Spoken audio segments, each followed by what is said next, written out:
estamos aqui com o professor Babu, ele é da Sociedade Indiana de Geotecnia, e a gente vai conversar um pouquinho sobre as obras que estão sendo realizadas no país dele, e também um pouco da interação Índia-Brasil, que começou com o webinário realizado anteriormente pela ABMS. Ele foi, inclusive, um dos responsáveis do lado da Índia pela organização do seminário.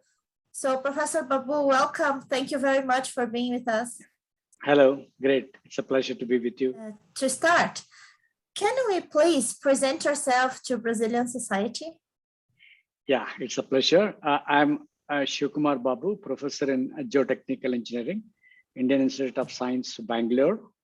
And Bangalore is one of the important cities in India. I served as the president of the Indian Geotechnical Society for 4 years. And I'm also the president of the chairman of the TC Committee on Forensic Geotechnical Engineering of ISSMGE. And my research interests include risk and reliability methods in geotechnical engineering, ground improvement, landfalls, constructive modeling, and a couple of many other things, because in geotechnical engineering, we try to solve the problems as we face them. Thank you. Mm-hmm. Well, could you tell us what are the main geotechnical challenges in India nowadays? Yeah, I think, when I just say that India is actually a big country. Of course, I think Brazil is fifth largest and India is seventh largest. But it has a lot of diverse geological conditions.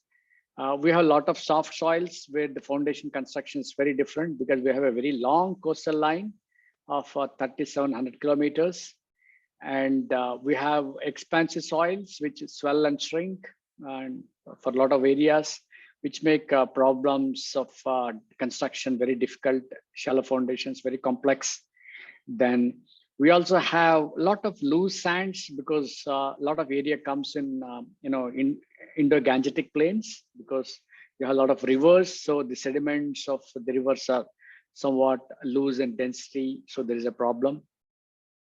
Then we have Himalayas, wonderful place where one can all go for trekking, but they have a lot of landslides, a lot of other issues, which is quite difficult because it's about 8,858 meters. Of course, the highest portions come in Nepal, but then, majority of the landmass is in India, where a lot of habitation is there, right? From, maybe 100 meters to maybe 6,000, 5,000 meters elevation, which is very complex, because of which you have a lot of landslides.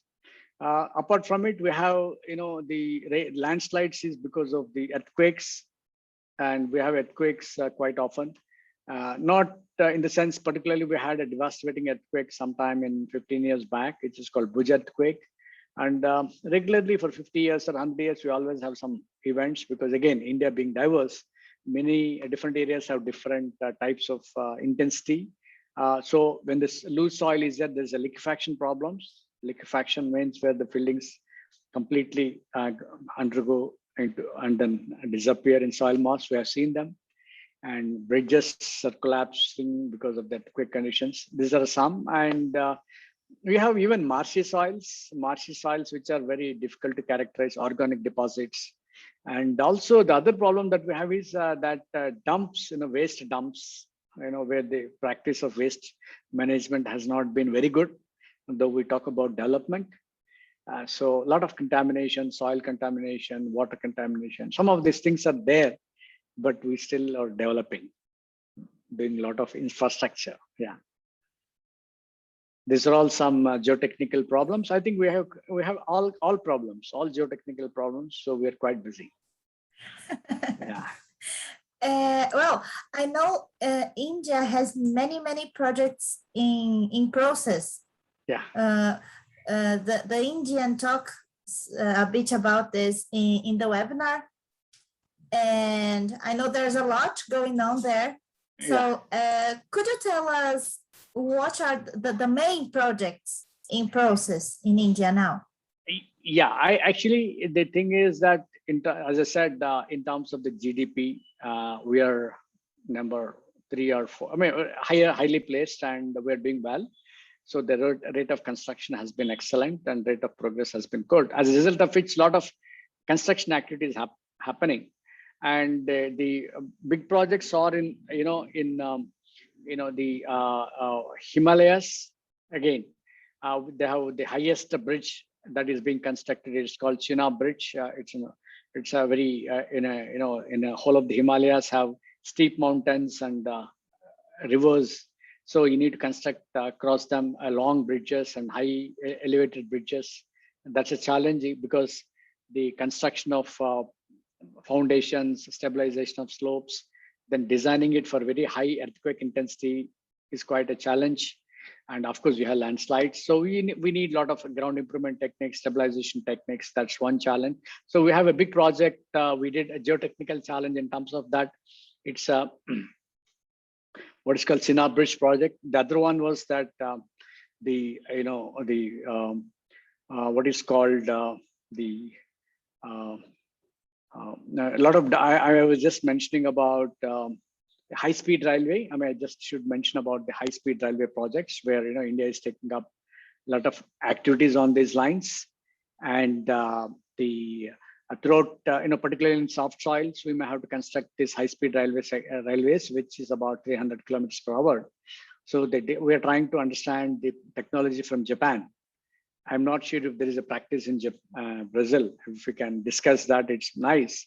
But we are looking at trying to join important cities using high-speed railways with 300 kilometers per hour. And but the soil conditions are poor, soft soils, and all sorts of difficult conditions we have.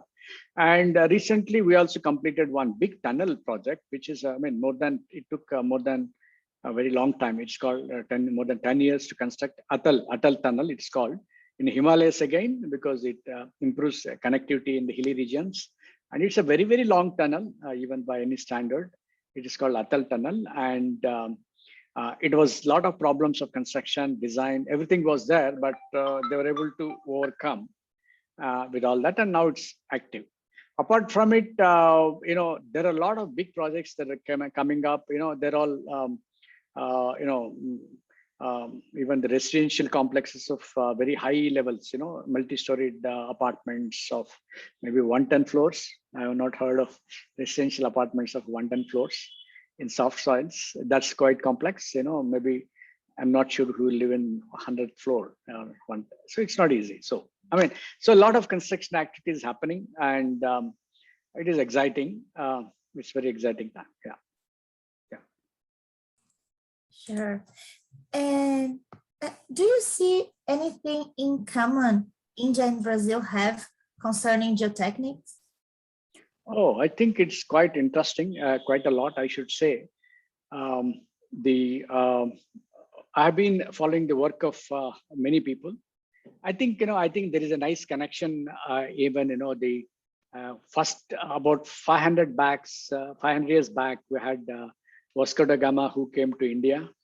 So we have a lot of Portuguese settlements in India. That's a very interesting thing. And as a result of this, there is a very good connection between India and Portugal and the language-speaking people. And of it, we had one Professor De Mello. Okay, I should say that his name. Without his name, I think actually I met him personally. And in Delhi conference 1994, Professor Victor De Mello. Okay, he did his bachelor's degree in Goa. Goa is a beautiful place. If somebody you would like to come, I think you will not miss anything Portuguese there. You enjoy your time. So it's a beautiful beach it has.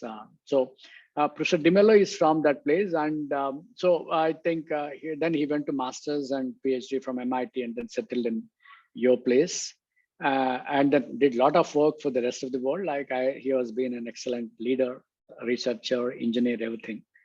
And so we had some people like that whom we know, like even Professor. We have a lot of expertise in geosynthetics, Professor Palmera and Professor Vargas, Professor Deckers. There are many others whom I know. There are others. There who served ISSMG, we know them very well. So we're always trying to identify the common things, because we're all you also in tropics. We're also in tropics. The problems are similar. Ground problems are similar.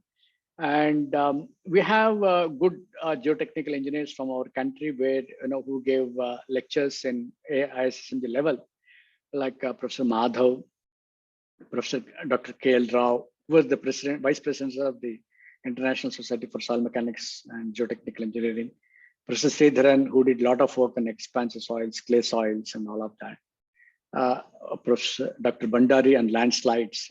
And even I myself, I also gave an ISSMG lecture. So we had a nice contribution, but when it comes to common topic, there are many. I should say that particularly when I was hearing to the seminars that are given by some of the experts from your country, we find that there are a lot of common things, particularly the ground engineering. I was hearing to Professor Kansoli. There is, I know him well, so I easily remember his name. And others also I know, like landfills, dump sites. I think Professor Macedo, Dr. Macedo, I don't know. So I read then the soil behavior in unsaturated soils. There are a lot of expertise in your country and our country, like dams. Dam engineering is beautiful in your country, tailing dams and all of that.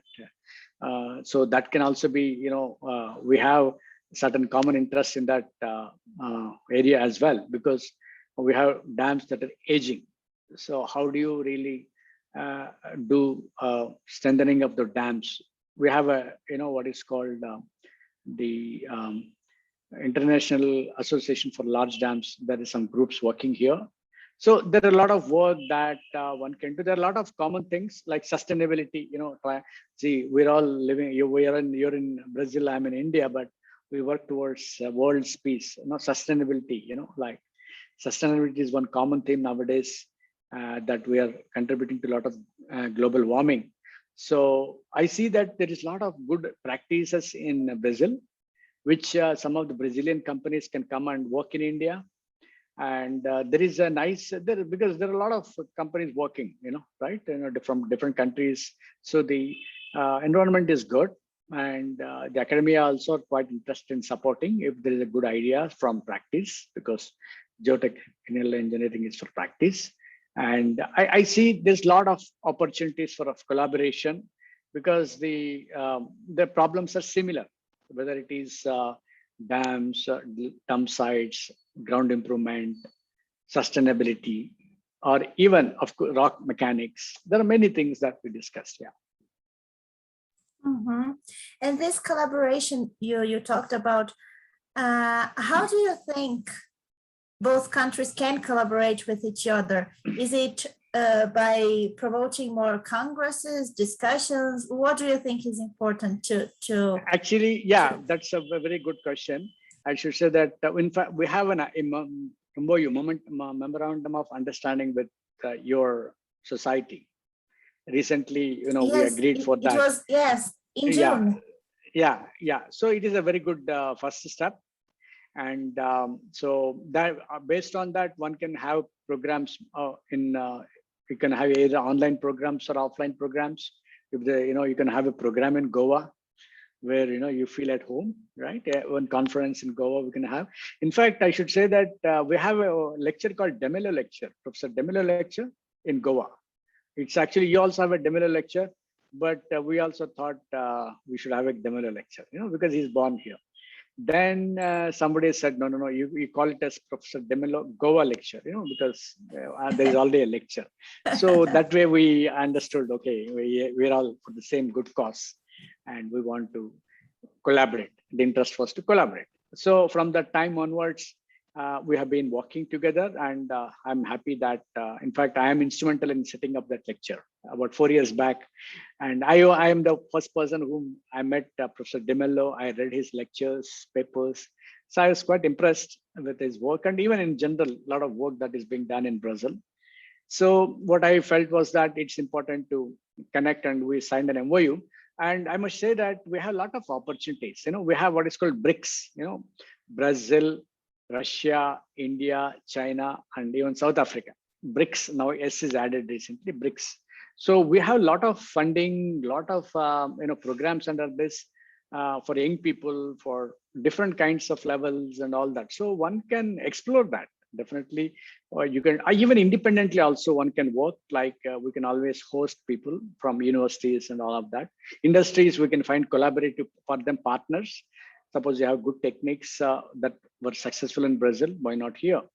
Like stabilization of PT soil, that's what I was discussing with somebody, like stabilize anything which can be improving, better techniques that will come out of lot more interactions, and definitely you can help contributing to our GDP. Will contribute to increasing your GDP, right? Construction, that's what I see. Yeah. Sure. So I think that's it. Is there anything else you would like to tell Brazilian people? It is, actually we call, nowadays namaste, in India, whenever somebody comes, we call it namaste. Nowadays it has become more popular because of COVID, the greeting, so you don't need to touch each other, and we just say with folded hands like this, we call it namaste. So namaste means that there is no ego. We are all friends. That's actually a Sanskrit word. So I wish that we all work together for the common good of the world. That's what I want to say. Yeah. Yeah. Thank you very much for your time. Thank you. And well, let's work together. Thank you. Yeah, great. Thanks a lot. Namaste. And thanks for the namaste. Yeah.